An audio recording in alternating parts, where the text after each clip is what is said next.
দর্শক, আমি না আমার ফোনের একটা কল আইছিল, এই কারণে আমাদের ভিডিওটা কেটে গেছে।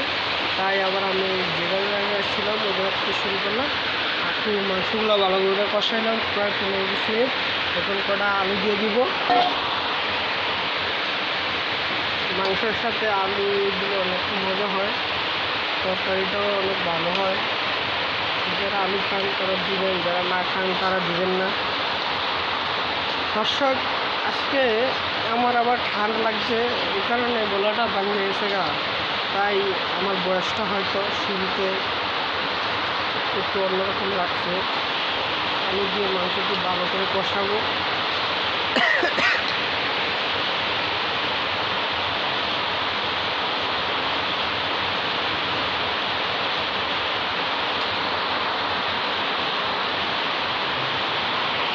হালকা পানি দিয়ে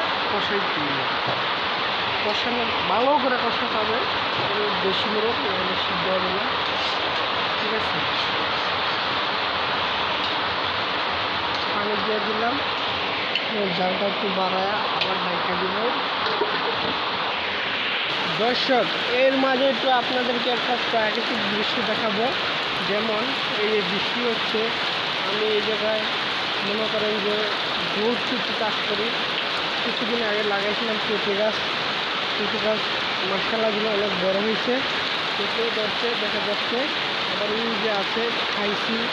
আবার ওই যে লাউ গাছ দেখতে পাচ্ছেন, এই যে লাউ গাছ, এই যে 4টা লাউ গাছ লাগাইছি। মানে আমার এই জায়গায় জায়গা কম, তাই কম করে লাগাইছি।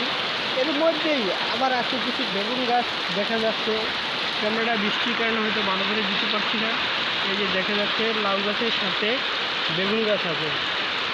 আমি টমেটোর সময় এই জায়গায় 50 টাকার টমেটো কিনে আনছিলাম, 50 টাকার টমেটো গাছের চারা কিনে যাই। আমার এই জায়গার থেকে 1 মনের উপরে টমেটো হয়েছে, মানে এত বড় হয়েছে আর এত সুন্দর হয়েছে, মানে জাংলা দিয়ে রাখতে হয়েছে। অনেক টমেটো হয়েছিল মশলা দিলে, অনেক টমেটো খাইছিলাম। আবার এর মধ্যেই কিছু আদা গাছ লাগাইছি, আদা চাষ করতে। মানে ওই জায়গায় আদা আছে, দেখা যাচ্ছে না বৃষ্টির কারণে চলা গেছে। কেবল লাগাইছি কিছুদিন হয়েছে, আপনাদেরকে দৃশ্যটা আবার দেখাইলাম।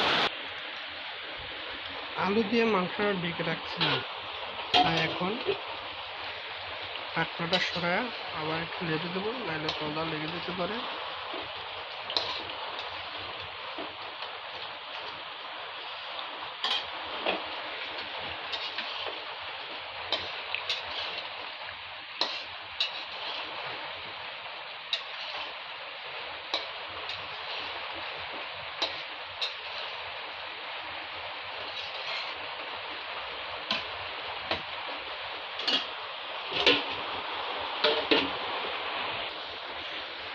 ঢাকনাটা সরায় আবার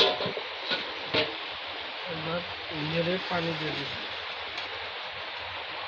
অনেকক্ষণ ধরে মাংসটা আমি করে কষাইতেছি, প্রায় আধা ঘন্টার মতো হয়ে গেছে। শুরুর থেকে এই পর্যন্ত কষাইতেছি।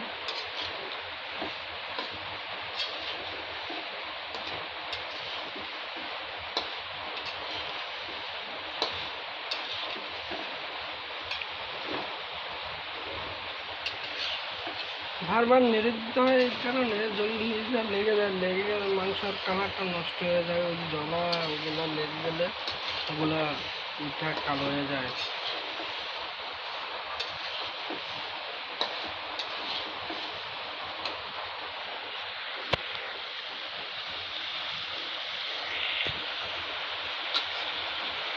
লেগ পিস মাংসটা সিদ্ধ হয়ে গেছে, মাংসটা কিন্তু সেই স্বাদ।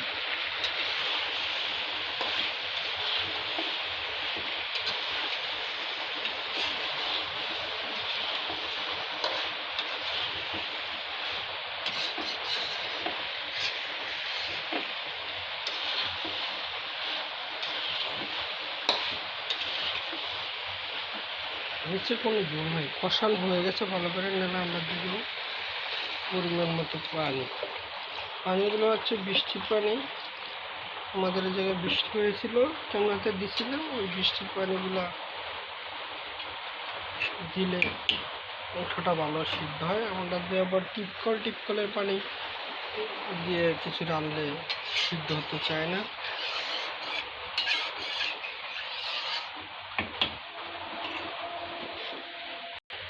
এবার ভালো করে রেখে দেবো।